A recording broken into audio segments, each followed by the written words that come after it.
रात का समय था और रास्ता पूरी तरह से अंधकार में था। पेड़ों की डालियां हवा में हिलती हुई एक अजीब सी आवाज निकाल रही थीं। अमित अपने घर की ओर जा रहा था जब उसने एक अजीब सी आकृति को रास्ते में देखा। वह आकृति एक बूढ़ी औरत की थी जो एक लाठी के सहारे चल रही थी। अमित ने सोचा कि शायद वह औरत किसी गांव से आई होगी और रास्ता भटक गई होगी। उसने उस औरत से पूछा, माताजी, आप कहाँ जा रही हैं? ये रास्ता किधर जाता है? उस औरत ने अपनी आंखें उठाकर अमित की ओर देखा। उसकी आंखें अजीब सी चमक रही थीं। उसने कहा, मैं तुम्हारे साथ चलूंगी बेटा, मैं तुम्हारे घर की ओर जा रही हूँ। अमित को थोड़ी अजीब सी लगी, लेकिन उसने उस औरत को अपने साथ चलने के लिए कहा। वे दोनों साथ साथ चलने लगे।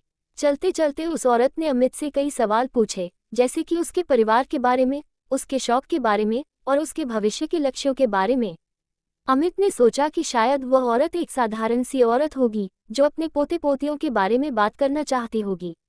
लेकिन जब उसने उस औरत की आंखों में देखा तो उसे एक अजीब सी चमक दिखाई दी। कुछ देर चलने के बाद अमित ने देखा कि वे उसके घर के पास पहुंच गए हैं। उसने उस औरत से कहा, माताजी, हम आपके घर पहुंच गए हैं। उस औरत ने मुस्कुराकर कहा, नहीं बेटा, ये तुम्हारा घर है। मैं तुम्हारे साथ रही हूँ और अब मैं जा रही हूँ।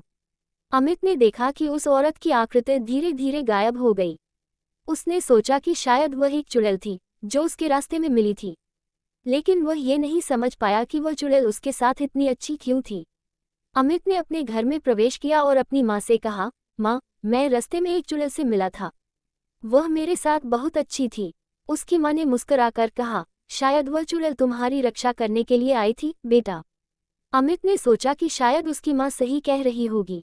वह चुड़ैल उसके लिए एक अच्छी शकुन हो सकती थी और उसने उस चुड़ैल को धन्यवाद दिया जो उसके रास्ते में मिली थी।